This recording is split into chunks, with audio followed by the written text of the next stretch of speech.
Yo, what's up guys? You got II here today once again, and this time I'm bringing you the Hive Week 1 Season 3 Beedrill game versus Turk.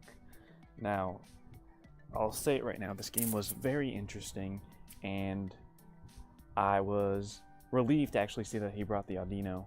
And if you don't remember my team, I was a Sash League Greninja, Z Mimikyu, Wish, Protect, Mega Kangaskhan, Life Orb Nidoking, Necrozma, I forget what set it was, but it was some set, and the Empoleon. I believe I was Spadef with Wakanberry. Yeah. Actually, yeah, I remember the Necrozma set.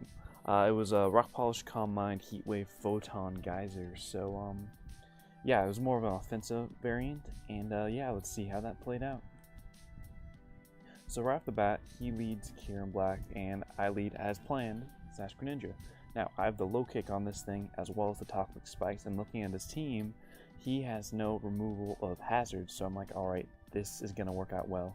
But since he led Kieran Black, I figured I should probably get as much damage as I could off of him, and yeah, that's exactly what I do. So I go right for the low kick, and he is revealed to be the Choppleberry, which I thought was kind of surprising actually. I figured he'd be more of a Z move variant to hit like everything harder. But Choppleberry worked.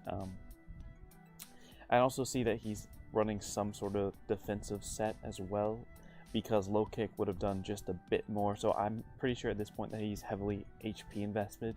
Not sure how much speed he has, but obviously Fusion Bolt knocking down the Sash, and yeah. So he goes for that, and that's fine with me because I would know what set he has. He's Choppleberry, so I don't have to worry about any Z move variant or something crazy like maybe sub Life Orb, I don't know. But because I know he's not going to stay and then take another hit and risk being knocked out, I go for the toxic spikes. It should be noted that I didn't knock him out with low kick afterwards anyway. I did the calc, and yeah, so I figured toxic spikes would be my best play. As I said before, he has no immunity to hazards, which is fantastic for me. So I go for toxic spikes and actually switch out. Reason why I switch out, I could have gotten another layer out, but I wanted to save Greninja's Scald for something like Mega Aggron, just in case that thing became somewhat of an issue in the end game. And I figured something fast on my team would be definitely helpful for things that don't have priority. So yeah, I go into Empoleon knowing I can take on pretty much everything. Didn't know if he wanted to wish there, but he actually goes for the knockoff, which is fine with me. It's revealed that I'm Wakanberry, so I wasn't getting any leftovers back regardless. So as I said before, he has no removal of hazards, so I just easily go for the Stealth Rock. He revealed Encore, which I thought was semi-interesting. Because he revealed the knockoff and Encore, I'm pretty sure at this point that he doesn't have anything to break Nidoking's sub. So that's what I'm looking for to do in the back or late game. So he goes for Encore. I have to switch out of there, and I go into Mega Kangaskhan. Now, he doesn't have very good switch-ins to Mega Kangaskhan. I go for Earthquake, expecting him maybe... Actually, I didn't expect him to go Aggron because you shouldn't risk it. But just on the off chance, if he did go into Aggron, I wanted to knock that thing out. Alolan Persian takes that fairly well, but as you can see, this Toxic Spikes, right? It's gonna do his job. It's gonna wear down his team, and that was the whole plan in the first place. Now, I know at this point that Foul Play doesn't do that much to me. It does about 30 to 40%, but I don't want to reveal my set entirely yet. If he's doing calcs, he'll know that I'm not really attack invested.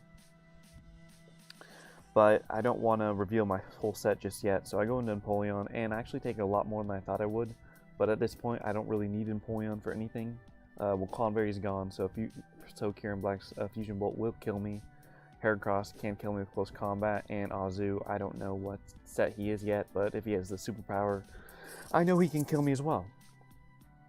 So I basically go into Empoleon, and I go for a Scald here, and the reason I go for a Scald is on the off chance he went Aggron. I know it's very unlikely, but I didn't want to give him a chance to maybe set up. So I just go for Flash Cannon here as he reveals the superpower, which I'm actually fine with. Azu's getting weakened, and I go for the Flash Cannon there just in case he's a Belladrum set. I know Belladrum couldn't beat my team due to Mimikyu, but I didn't really want to go hard into Mimikyu. I was kind of sacking this thing off. It pretty much did its job regarding getting Stealth Rocks up.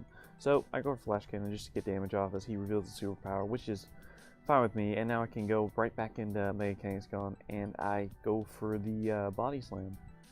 Now, Body Slam isn't going to be doing much this game due to Toxic Spikes being up, but other than that, that's besides the point. So I go for Body Slam there, knock out the Azu, obviously, and then he goes right back into Aggron. And I figure because Empoleon's gone that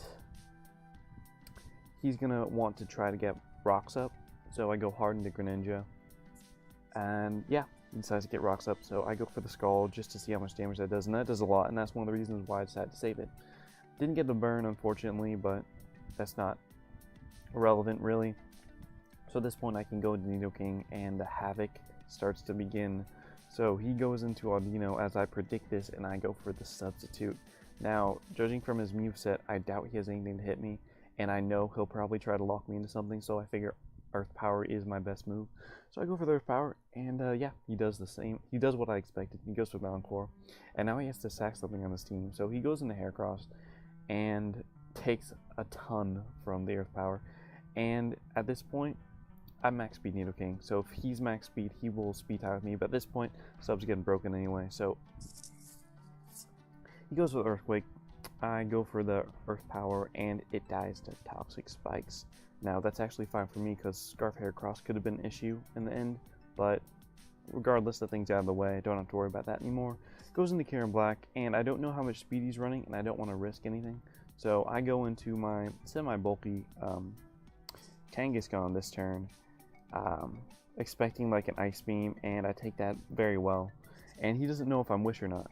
So he goes right back out into a lone person, finds out I'm the Wish, and then this turn is crucial. I go for the Protect, just to see what he wants to do, and just to wear out some more poison damage as he reveals the Z Parting Shot, trying to pass back into either Aggron or Kieran Black, and I'm like, yes, this is fantastic, because he just wasted a Z technical Healing Wish, and things are going great. He goes for Toxic, which is unfortunate, but at this point, I don't really need Mega Kangaskhan anymore. Most of my team is equipped to handle pretty much everything on his team left, so I go for the Wish there, knowing that thing's going to die anyway, as he goes into Audino, as I go for the Body Slam just to get some damage off, as he goes for the Wish, and at this point he either has to go for the Protect, or he has to switch out. I think he's going to Protect, so I go right out into the crossbow, expecting him to go Mega Aggron, because he needs that thing healthy. He does that, and I don't know what he wants to do at this point, so I go for the Calm Mind, which may have been a misplay on my part, but I just wanted to see what he'd do. If he was a Spadef Aggron, he took Heat Waves okay. He would have lived, I think, maybe 2, but as we'll find out later, he's actually not. So, what was I saying? Yeah, he roars me out as it goes. I get switched into Nidoking. Now, I could have subbed up here, but there was no point. He might have just roared. At this point, he had to make plays for the end game. But, yeah. So he goes into that thing, and I switch out into what I'm basically sacking at this point. And yeah, it doesn't really matter at this point because I'm pretty much sacking Mega Kang, and yeah, slowly wearing this thing down. He has the Roost, but at this point he's just stalling the inevitable. And yeah, going for repeated body slams, but as you can see, they don't do much. Yeah, so I eventually died to the Toxic, which is fine. As I said, it's part of my plan. So I go into Mimikyu. I know he has to switch out, and I make a double into Necrozma. Now, I'm offensive variant, so I will do a lot of damage to Aggron with the Heat Wave, and that's exactly what I do. He realizes that. Heavy Slam did actually nothing. So at this point, it's game over. But yeah, GG to Turk, and stay tuned for more matches.